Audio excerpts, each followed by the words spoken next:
Je suis content de voir chacun d'entre vous ce soir. J'espère que la semaine se passe dans de très bonnes conditions. On fait n'importe les circonstances. L'évangile déclare que nous sommes plus que vainqueurs en Jésus-Christ. Et le Seigneur Jésus nous a dit, vous aurez des tribulations dans le monde, mais prenez courage, car j'ai vaincu le monde. C'est pourquoi aucune situation ne pourra se produire qui est au-dessus de toi. N'importe combien ça veut t'effrayer, n'importe combien ça veut paraître difficile, garde ceci en tête. Ce n'est pas au-dessus de toi.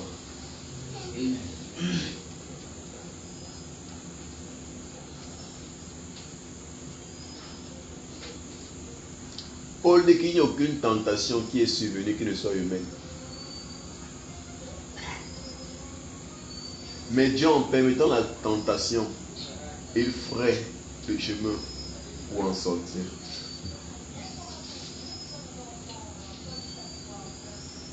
Afin que vous soyez toujours au-dessus de toutes choses.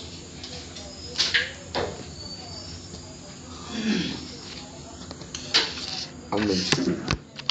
Donc tu es plus que vainqueur en Jésus-Christ. Et si ce message t'est apporté, c'est pour que tu ne trembles pas devant les situations. Mais que devant les situations, tu exerces ton autorité de fils de Dieu, ton autorité de fille de Dieu. Et que tu gardes ton calme et toute ta paix. Parce que tu es intouchable. C'est pourquoi ce soir, je vais commencer avec une nouvelle série d'enseignements que j'ai intitulée « Tu es une nouvelle créature en Christ Jésus ».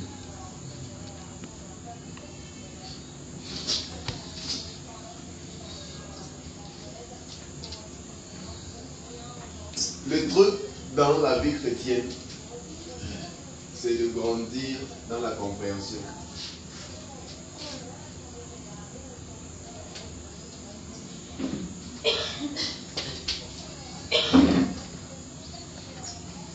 Le but de l'Église, c'est d'apporter la compréhension de l'Évangile aux fils et aux filles de Dieu. De les aider à grandir dans la conscience de leur filiation, afin qu'ils puissent expérimenter la vie que Dieu a mis à leur disposition, afin qu'ils puissent en bénéficier. Qu'ils puissent pleinement prendre part de tout ce qui est vrai à leur sujet.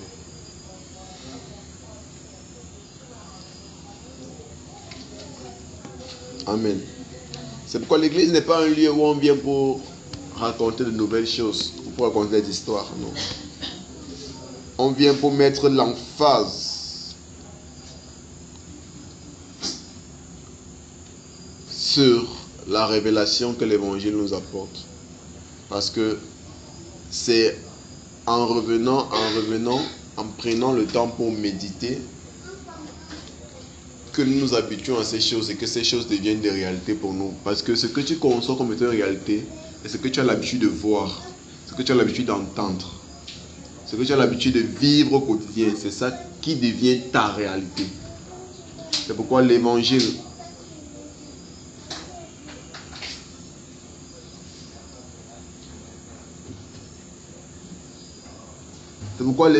tu as besoin de l'entendre au quotidien.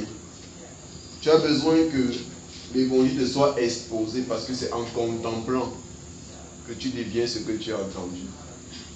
Pourquoi Paul pouvait dire que nous tous, le visage dévoilé, contemplons comme dans un miroir la gloire du Seigneur.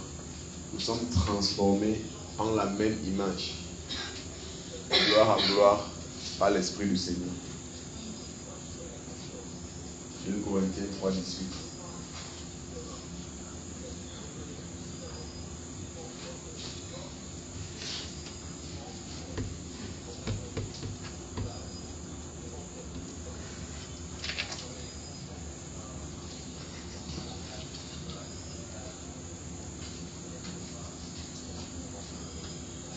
Caroline et Gisèle n'ont pas de cahier.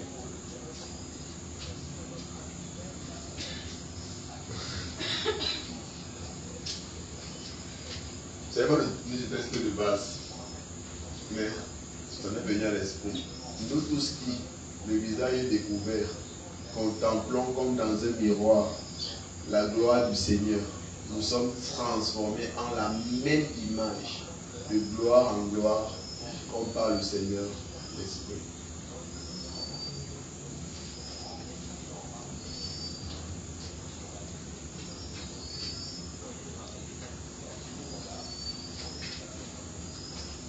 Paul dit que nous avons le visage découvert.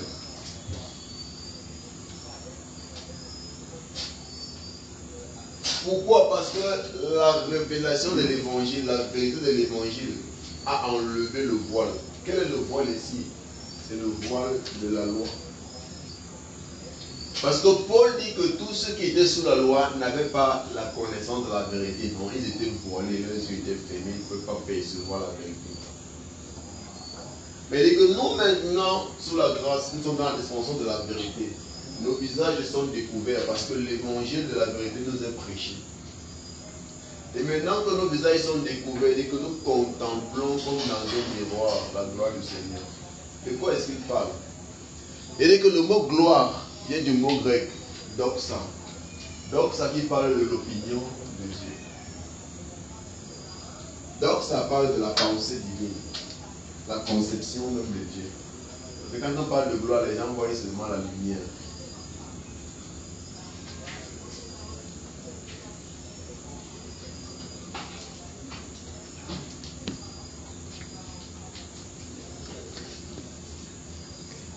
La gloire fait référence à l'opinion divine. Donc Paul dit que nous contemplons comme dans un miroir l'opinion divine.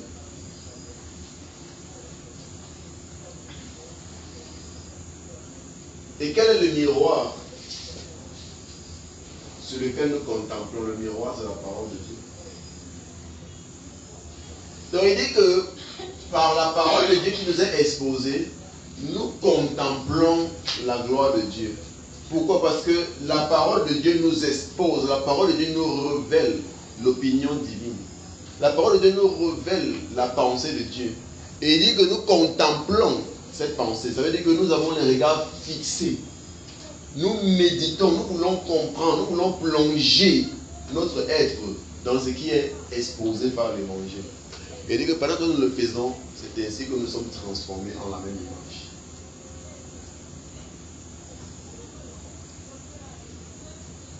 Donc c'est pendant que nous avons les regards plongés dans la parole, pendant que nous contemplons l'opinion divine, pendant que nous contemplons la pensée de Dieu, c'est ainsi que nous sommes transformés en l'image de la pensée que Dieu a de l'homme.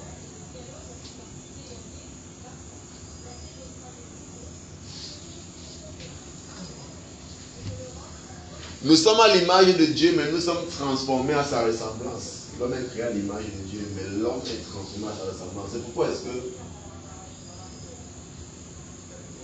nous n'avons pas encore atteint notre forme ultime.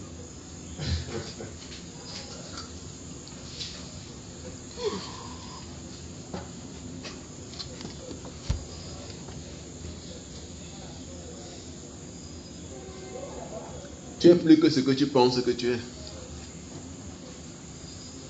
Et c'est ça le problème de l'homme. Que l'homme se minimise. Parce qu'il ne connaît pas qui il est. Tu es plus fort que ce que tu penses que tu es.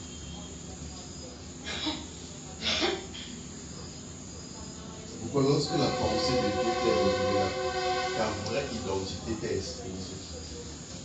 Afin que tu puisses contempler cela, que tu puisses avoir les regards plongés sur cela et que tu sois transformé à l'image de ton identité révélée.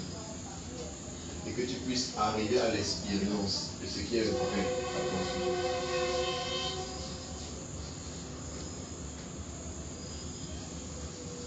C'est trop dur.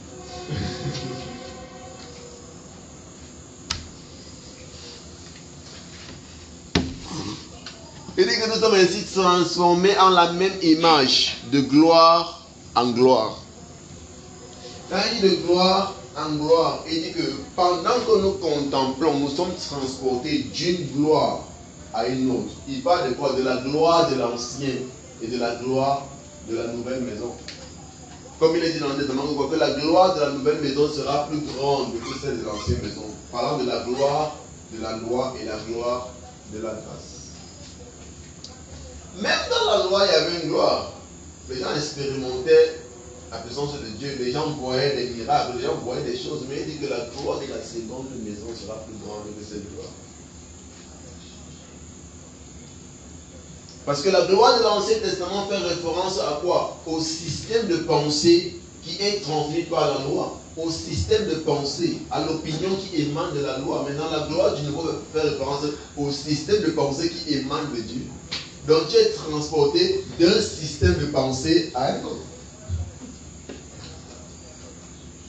Tu es transporté d'une perception à une autre. Tu es transporté d'une compréhension des choses à une autre. Et cela se passe par l'Esprit Saint. C'est ce qu'on voit encore dimanche.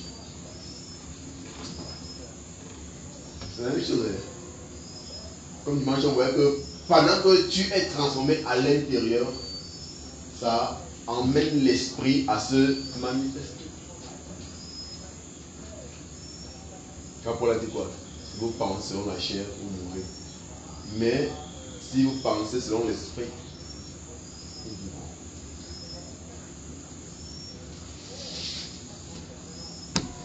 Donc il est important de comprendre l'évangile. C'est pour nous faire comprendre combien c'est important de comprendre l'évangile.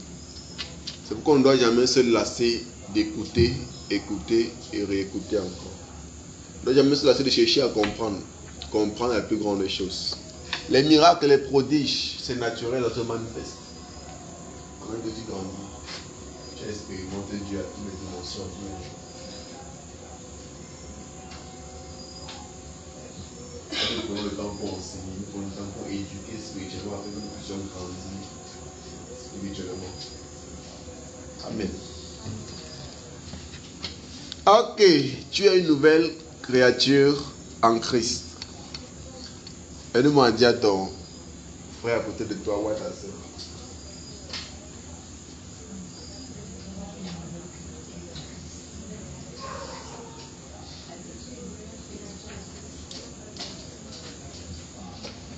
Avant que tu parles comme tu ne crois pas, comme tu n'es pas sûr. Et comme tu n'es pas convaincu que tu es une nouvelle créature en Christ.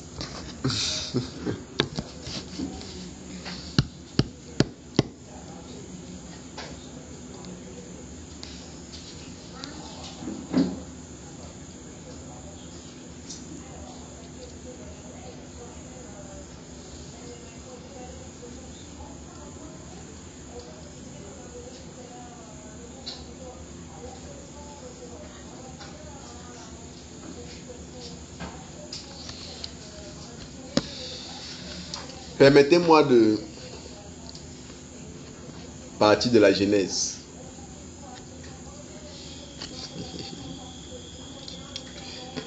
Ouh.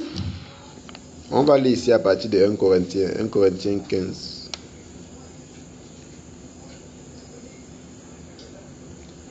1 Corinthiens 15, à partir du verset 45.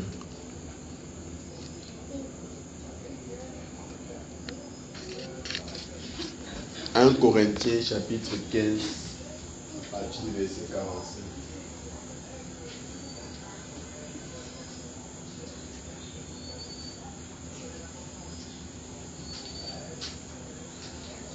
C'est pourquoi il est écrit, le premier homme, Adam, est devenu une âme vivante. Le dernier Adam est devenu un esprit vivifiant. Exactement ça, c'est la Genèse. Le premier homme, Adam, après que Dieu formait l'homme, on dit qu'il a soufflé le souffle de vie dans l'homme et l'homme est devenu une âme vivante.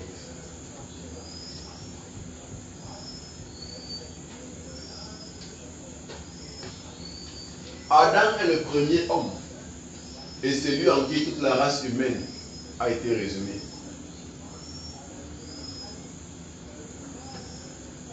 En fait, il est le père de toute la race humaine. C'est pourquoi Paul a dit dans Acte 17 que Dieu a fait en sorte que tous les hommes sortis d'un seul sang. Je référence au fait que toute l'humanité vient d'Adam. C'est le premier homme en qui l'humanité a été récapitulée. Il est le premier homme de qui vient toute la race humaine.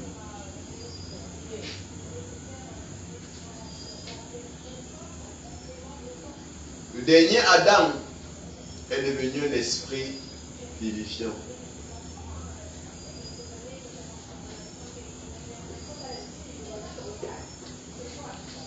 Qui est le dernier Adam ici dont Paul est en train de parler? Paul fait référence à Christ.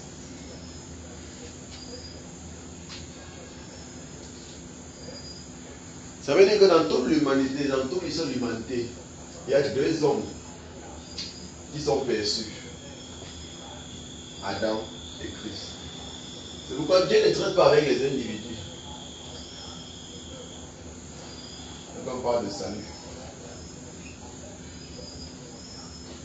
Quand Paul explique le salut, il explique qu'il parle de Adam, Christ. Adam a fait ci, Christ a fait ça. Adam a fait ci, Christ a fait ça. Adam a fait ci, Christ a fait ça. Donc parce que les hommes sont directement reliés à ces deux hommes-ci, c'est pourquoi les hommes expérimentent les effets de chacun de ces hommes. Ça a commencé par Adam. Ensuite, Christ s'est manifesté en tant que le dernier Adam.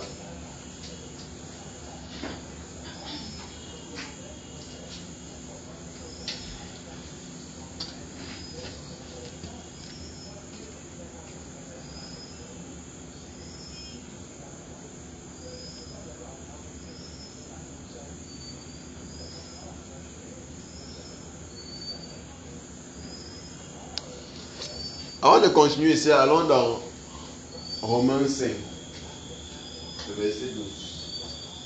On est en train d'enseigner. Donc on touche tous les parties pour qu'on puisse mieux comprendre.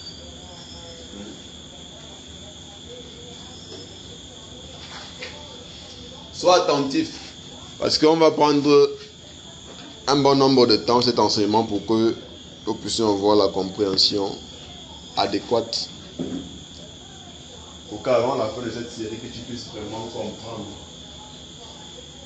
ce que ça implique que d'être une nouvelle créature en Christ. C'est pourquoi, comme par un seul homme, le péché est entré dans le monde, et par le péché, la mort, et qu'ainsi la mort s'est étendue sur tous les hommes, parce que tous sont péchés. Comme par un seul homme, ce n'est pas deux personnes qui ont fait entrer le péché dans le monde, c'est un seul homme. Et quand il a fait entrer le péché a engendré la mort. Dans l'autre terme, c'est lui qui a engendré la mort. Ou c'est lui qui a introduit la mort dans le monde. Et c'est comme ça que la mort s'est étendue sur tous les hommes. Donc, à cause d'un seul homme, la mort s'est étendue sur tous les hommes. On dit parce que tous sont péchés. Pourquoi est-ce qu'il est écrit parce que tous sont péchés? Parce que l'humanité était récapitulée en Adam et le péché d'Adam est devenu le péché de l'humanité entière. Et à cause de leur union en Adam, les effets du péché d'Adam a affecté ou s'est étendu sur toute la race humaine. Et qu'ainsi, la mort s'est étendue sur tous les hommes à cause d'un seul homme. C'est ça l'effet de la récapitulation. Quand l'humanité est récapitulée à une personne, ce qui est vrai de cette personne est aussi vrai de l'humanité. Ce qui arrive à cette personne arrive aussi à l'humanité. C'est la même chose qui s'est produite avec Adam et la même chose s'est aussi produite avec Christ. C'est pourquoi je parle d'Adam parce que je suis en train de venir sur la révélation de notre union avec Christ qui a fait de nous des nouvelles créatures.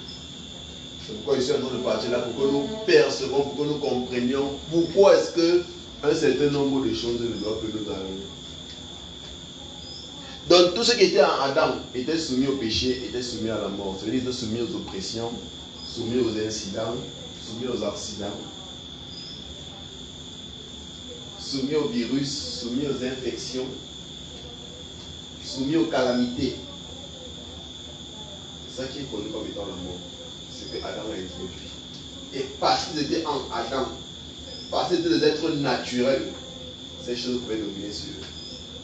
Revenons sur 1 Corinthiens pour voir ce qui s'est passé.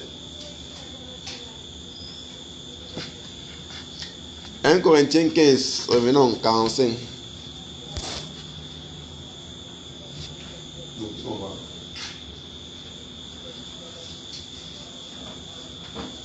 Vous comprenez bien. Quand j'arrive ici, on m'a fait un tu l'expliques encore bien, que l'homme comprend plus vite.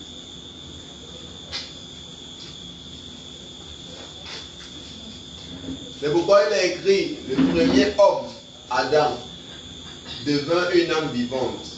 Et le dernier Adam est devenu un esprit vivifiant.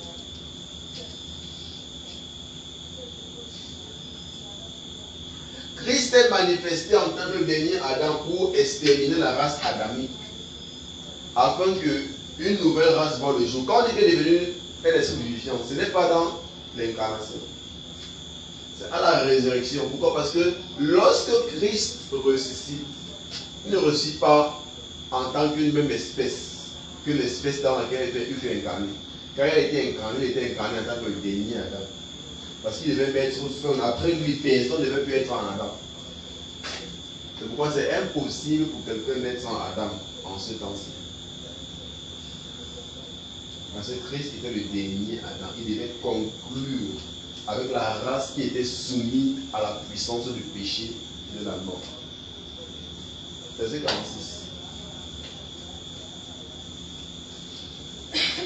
Mais ce qui est spirituel ne vient pas le prégner. Ce qui est animal, ou encore, c'est ce qui est naturel. But that which is natural. Le français cherche de mettre ce qui est animal.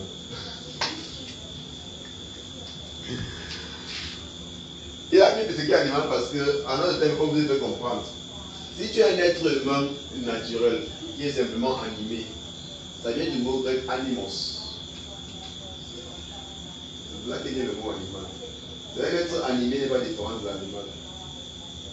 Pourquoi? Parce que ce qui diffère l'homme de l'animal, c'est l'esprit. Donc quand l'esprit n'est pas actif, quand l'esprit n'est pas manifeste, quand l'esprit n'agit pas, il n'y a pas de différence entre toi et l'animal. C'est pour ça que les hommes se conduisent exactement comme les animaux. Pourquoi? Parce que l'esprit n'agit pas, ils ont neutralisé l'esprit. L'esprit ne s'exprime plus. Parce que Dieu s'exprime sur notre esprit. L'esprit est l'expression de Dieu.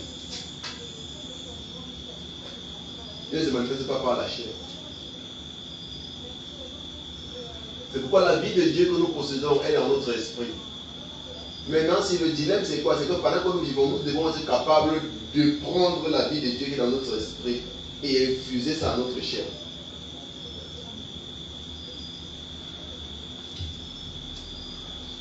C'est ça le challenge de la vie. Voilà où les gens meurent. Pourquoi les gens meurent? Parce qu'ils n'arrivent pas à prendre la vie de Dieu qui est dans leur esprit et infuser et communiquer cela à leur corps. C'est pourquoi leur corps meurt. Il a dit quoi? Que si l'esprit de celui qui a reçu Christ entre les morts habite en vous, il dit que cet esprit rendra la vie. Zoé Poéo. Il communiquera la vie. Il va vivifier votre corps mortel. Donc le corps est mortel, ça veut dire qu'il est exposé aux calamités, il est exposé à la mort.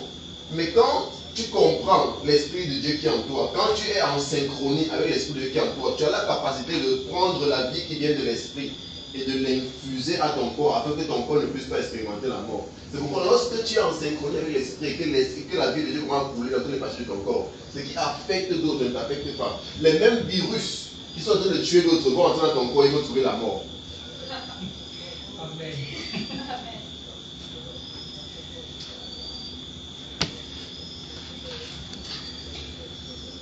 Nous sommes à l'école de vie. On enseigne la vie.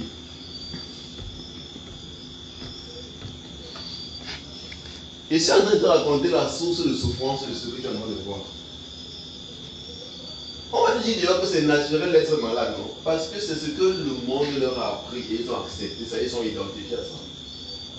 Ça c'est normal, tout le monde est comme ça. Qui t'a dit? Paul a dit que si tu penses sur la chair, tu vas mourir, mais si tu penses sur l'esprit.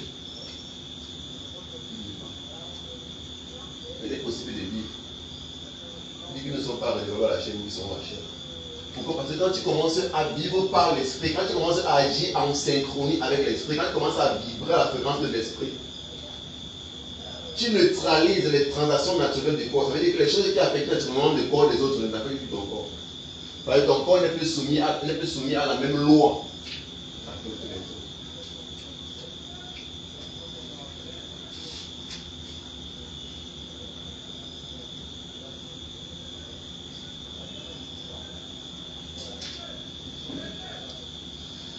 L'histoire est qu'on a pris un Jean, l'apôtre, on l'a mis dans une grande marmite, pleine d'huile, on a brûlé, on a fermé la marmite, on a mis le feu là, ça a brûlé, de que l'huile est finie, que l'huile a tout séché dans la marmite.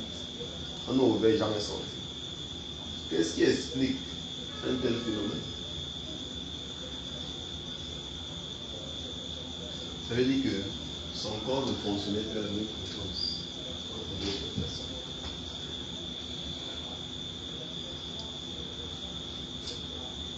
Son corps ne fonctionnait plus à la même fréquence que d'autres personnes.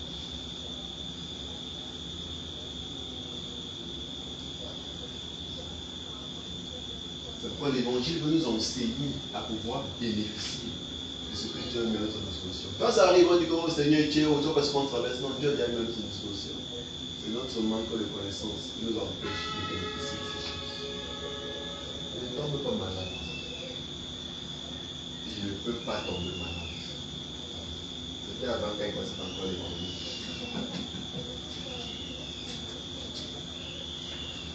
J'ai traversé les situations des temps si ce n'est pas ce que je connaissais. C'est que la maladie m'a pris. Lundi, j'ai senti que si ce n'était pas l'évangile que je connaissais, c'est qu'en parlant pendant que c'est sur oxygène. Parce qu'avec toutes les pressions que je traverse dans ce moment-là, comme ça, ça a fait comme si c'était un des violents mots de tête qui devait m'attraper. Tu sens la paralysie partout, tu es fatigué. Mais parce que je connaissais, comment ça a été? Et c'est parce que je connaissais. Et comme on appelle seulement que le pasteur est en salle d'urgence. Venez à nous passer dans la salle d'urgence.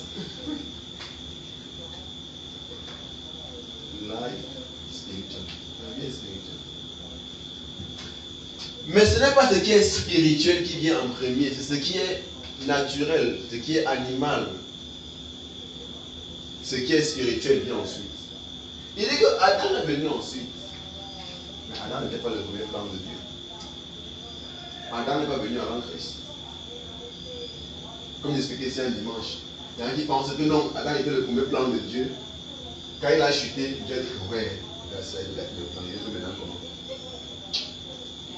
Là, s'il y a rien, les choses négatives. Adam était juste un prototype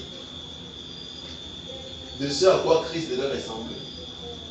C'est pourquoi le naturel est venu afin quand la réalité qui est spirituelle vient, que tu puisses discerner la différence entre ce qui est naturel et ce qui est spirituel.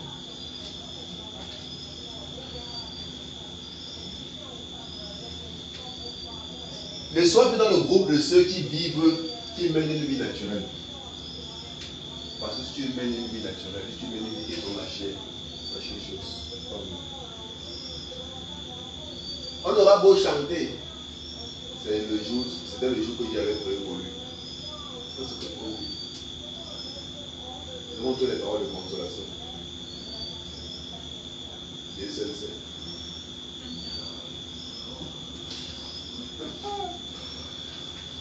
Permets-moi de te dire que mourir c'est un choix. Tu as le droit de choisir si tu veux partir ou pas. Tu as le droit de choisir si tu veux rester. Tu as le droit de choisir si tu veux être malade ou pas. Le choix te revient. Et une chose avec le monde, c'est que si tu ne choisis pas, tu dois choisir le négatif. Ce qui est bien devient automatiquement, ce qui est mauvais devient automatiquement.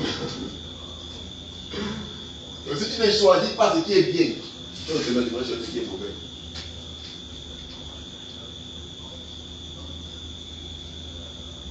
C'est toi de comprendre ta position, c'est toi de comprendre l'identité. et de choisir. Je vais vivre et ne pas mourir.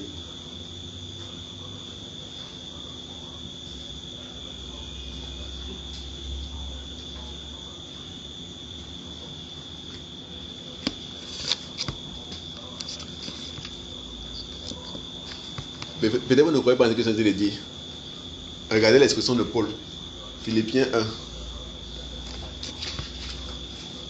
Vous dites que si vous avez eu l'habitude de voir les gens qui sont morts comme des poulets, et que vous avez commencé à penser que c'est normal de mourir comme un poulet, et de dire que ces personnes n'ont pas encore rencontré ceux qui avaient compris que la mort n'a pas de pouvoir sur eux. C'est une affaire de ceux avec qui tu marches. Moi, je marche avec des gens comme Paul.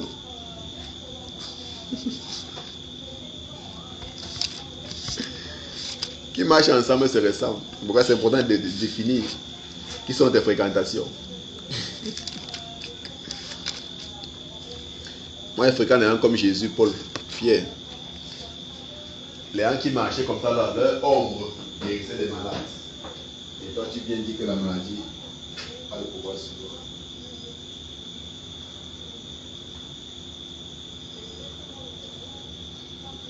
Qui sont des fréquentations?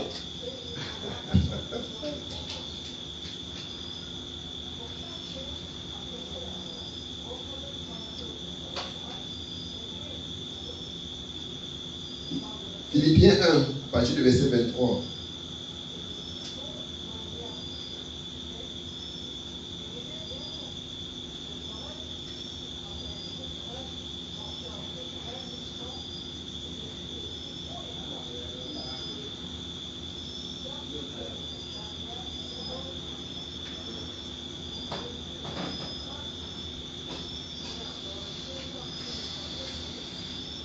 Je suis pressé des deux côtés.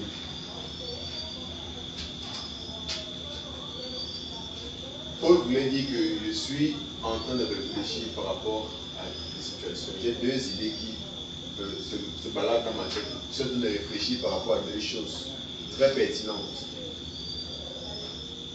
J'ai le désir de m'en aller et d'être avec Christ. Ce qui de beaucoup est le meilleur. Paul dit qu'il avait ce désir de quitter la chair. C'est pour lui, c'était une très bonne chose. En fait, Paul n'était pas emporté par les choses du monde comme nous. Ils sont arrivés, que le monde a vu les belles choses dans ce monde au corps. On ne veut pas dire. On s'approche seulement à certaines choses. Parce que quand tu vois la raison pour laquelle beaucoup veulent vivre, on n'a pas de sens. Quand on rend beaucoup la fuite à moi, tu sais même pourquoi tu es vivre des idées.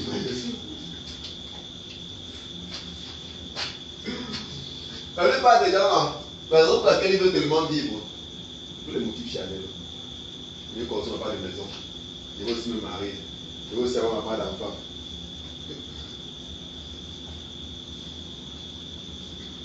Leurs motifs sont charnels. Et tu vas voir le motif de Paul. Donc on est que ce n'est pas de moyen pour envie de partir. Mais si je suis encore là, c'est parce qu'il y a quelque chose qui me retient. Il va donner son motif. Donc tu comprends que nous sommes tellement loin de penser. Et c'est pourquoi on a tellement de choses qu'on vit dans le monde. Quand tu vois la jalousie un peu de partout, les conflits un peu de partout, parce que nos motifs sont mauvais. Nos motifs, nos conceptions, nos pensées sont loin de celles de Dieu. Pourquoi tu vois tous ces conflits? Parce que quand tu as la perception divine, en fait, si tous les hommes ne viennent pas la perception divine, c'est que tout le monde est heureux. Personne ne souffre. Parce que personne ne pourra tromper l'autre. Personne ne pourra être avare, chercher à avoir seul et l'autre souffre. Personne ne voudrait être méchant. Si ils ont compris que la vie consiste à aider l'autre. C'est la raison pour laquelle tu as encore envie de continuer de vivre. On te demandait.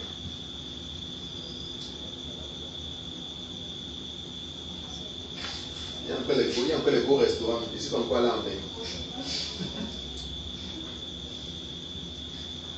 Il y a un peu comme si c'est leur paradis.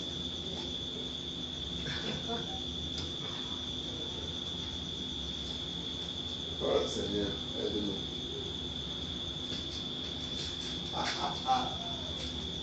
Je suis pressé des deux côtés. J'ai le désir de m'en aller et d'être avec Christ. Ce qui de beaucoup est le meilleur. 24. Mais à cause de vous, regardez le motif de Paul. Mais à cause de vous, il est plus nécessaire que je demeure dans la chair. Donc Paul dit que s'il faut que je continue dans cette chair, s'il faut que je continue de vivre, c'est à cause de vous.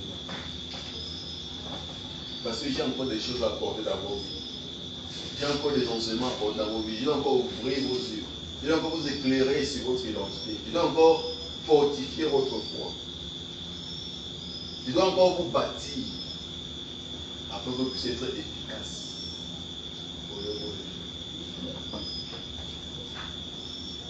25.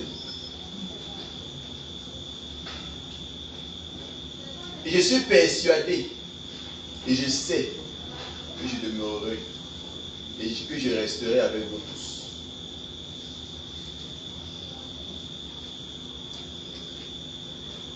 On dit que moi je vais partir, mais à cause de vous, je vais rester. Et comme j'ai choisi de rester là, je suis persuadé qu'il va demeurer. Et je vais rester avec vous. Je dis que comme j'ai choisi de rester là, rien ne va au mal. Puisque je vais vouloir partir, je vais partir.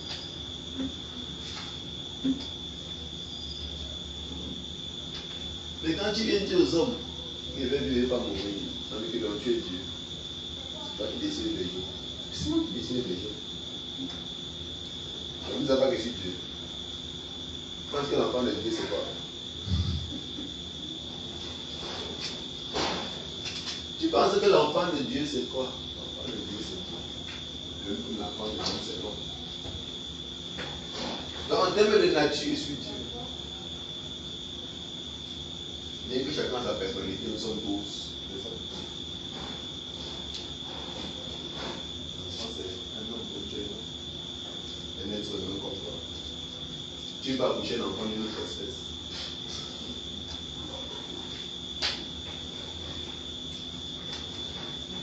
Chaque espèce donne naissance à son genre. C'est pourquoi c'est à toi de comprendre. Est-ce que tu crois vraiment que tu es le Fils de Dieu? Pourquoi il le dit toujours, être fils de Dieu n'est pas un titre vide. Ce n'est pas une tolérance. Dieu n'a pas dit qu'il considère que tu es mon enfant, si tu as envie d'entrer. Son ADN pour l'enfant. Le simple ADN de Dieu, le sang de Dieu qui coule en toi, c'est antivirus. Ça veut dire que le virus n'est pas trouvé refuge dans l'ADN de Dieu.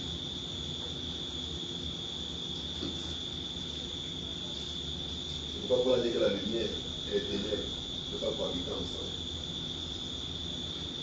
Pourquoi il ne peut pas prendre la possession? Parce que Dieu peut être en toi et un autre démon peut habiter en toi. Ce n'est pas possible.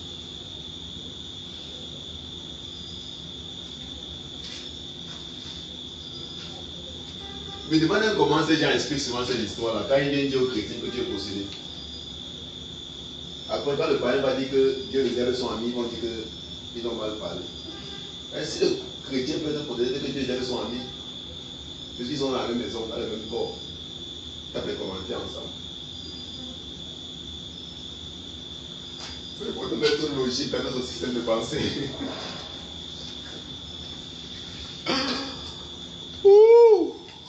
Waouh! C'est important d'être logique dans notre système de pensée. On doit se rassurer que ce que nous promettons, que l'évangile que nous dispensons, que les choses que nous affirmons soient logiques.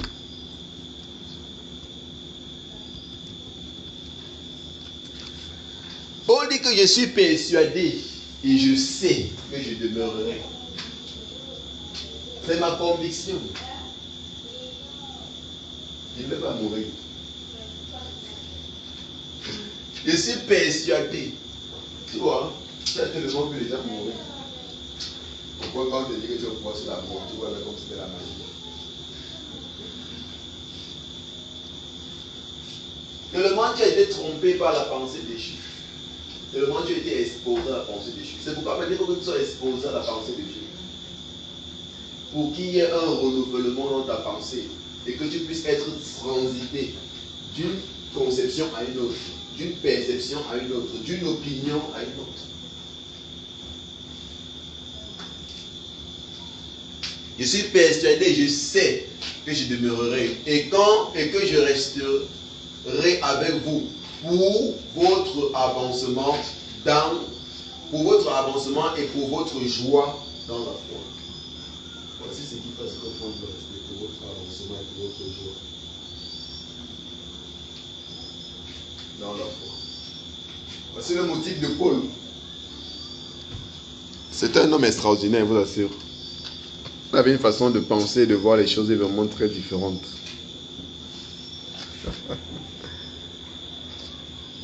Ok. Revenons sur 1 Corinthiens 15. J'ai déjà vu maintenant que l'homme peut choisir de rester ou de partir. J'espère que là maintenant tu crois.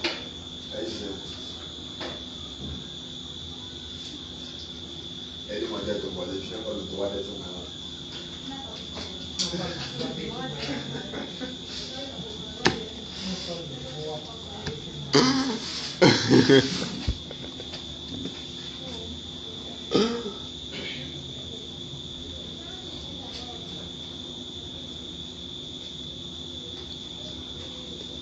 Dis à ton voisin que la maladie n'a pas de pouvoir sur toi. La maladie n'a pas de pouvoir sur toi. Parce que l'ADN de Dieu coule dans ton sang. Parce que l'ADN de Dieu coule dans ton sang.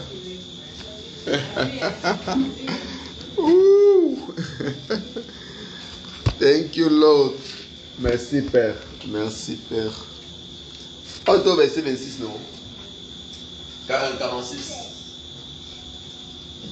On dit que, mais ce qui est spirituel n'est pas le premier. Il explique pourquoi est-ce que Christ est venu après Adam. Parce que ce qui est spirituel n'est pas le premier. Ce qui est spirituel n'est pas ce qui est visible. Il dit dans Hébreu que nous reconnaissons par la foi que le monde spirituel a été façonné à partir de ce qui... que le monde visible a été façonné à partir de l'invisible. C'est pourquoi quand tu te retournes le monde visible et que tu vis comme si le monde visible c'est tout ce qu'il y a, tu es bête. C'est pourquoi beaucoup sont victimes parce qu'ils ne sont pas conscients des réalités spirituelles. C'est pourquoi beaucoup comprennent les oppressions dans des choses comme oppression la nuit, aux maris de nuit, aux femmes de nuit, aux ceci, aux cela. Parce que beaucoup ne sont pas conscients des réalités spirituelles. Si tu opères sur le monde dans le naturel, tu seras la victime. Comme je dis, on vit dans un monde où il y a des gens qui opèrent dans le spirituel, dans le sens négatif. Ceux qui opèrent dans le spirituel, dans le sens positif. Maintenant, ceux qui sont ce que Paul appelle l'homme animal. Ça veut dire que leur esprit n'est pas éveillé. C'est pourquoi on parle de mort spirituelle. Et si tu es mort spirituel, tu vas devenir animal parce que là maintenant, c'est rien que ta chair qui est animée. Animaux, c'est ça animal. Tu n'as pas de fréquence spirituelle. Ce sont eux qui souffrent le plus dans ce monde. Ceux qui sont éveillés spirituellement dans le mauvais sens, ils règnent. Ceux qui sont éveillés spirituellement dans le bon sens, ils règnent. Ce sont ces personnes qui souffrent. Pour l'ensemble des gens qui souffrent tous les jours. Oh, on va venir aux femmes là, oh, on a fait ceci, oh, on a fait cela, oh, on m'a attaché au village, oh, on m'a. C'est le bateau. On va pas dire.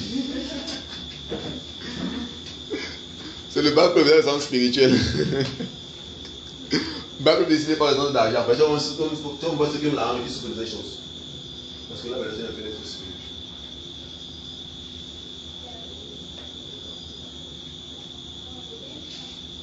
On a tous besoin d'opérer dans le règne de l'esprit. Parce que tu n'es pas un homme ordinaire. Tu es esprit. Et tu dois avoir ton expression dans le règne de l'esprit. Sinon, tu seras dominé par beaucoup de choses. Parce que même la maladie qu'on parle n'est pas physique, la maladie est spirituelle.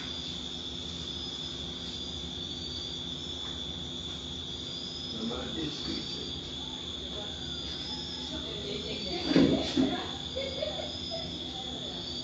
La maladie est spirituelle. Donc, si tu n'es pas spirituel, tu seras dominé par le démon. La mort est spirituelle.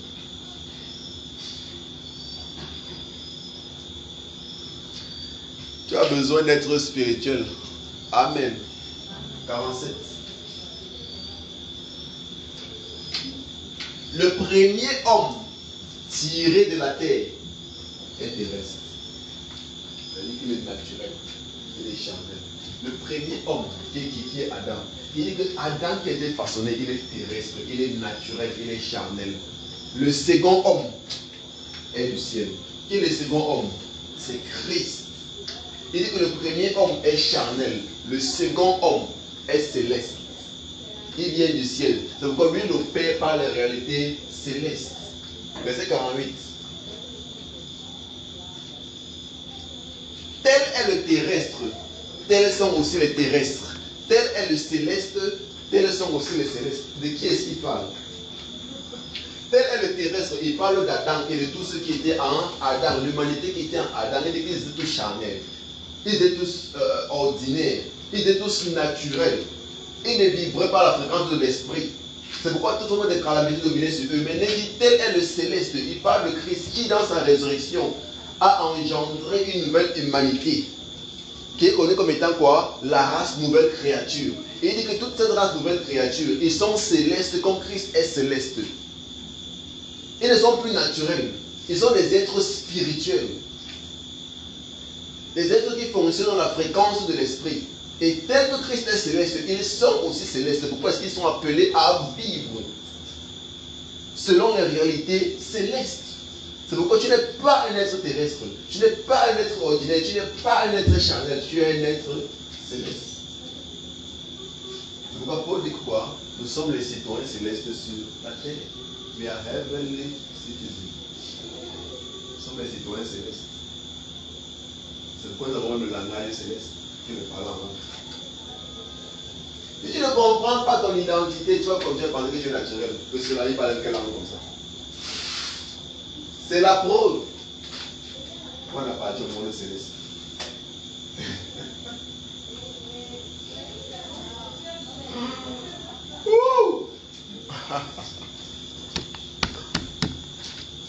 Le second homme qui vient du ciel, le céleste. Tel est le céleste, tels sont aussi les célestes. Tu es céleste et non terrestre. Je dis que tu es céleste et non terrestre. Aide-moi à dire à ton voisin que tu n'es pas un être terrestre, tu n'es pas un être naturel, tu es un être céleste. Ton origine vient du ciel. En fait, tu es d'en haut. Quand on demande que tu viens d'où? Tu viens d'en haut.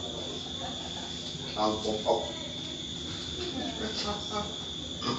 C'est une affaire d'identité. Pourquoi est-ce que tu t'identifies? C'est pourquoi si tu continues de t'identifier aux origines terrestres, ça veut dire que tu te perçois encore comme un terrestre.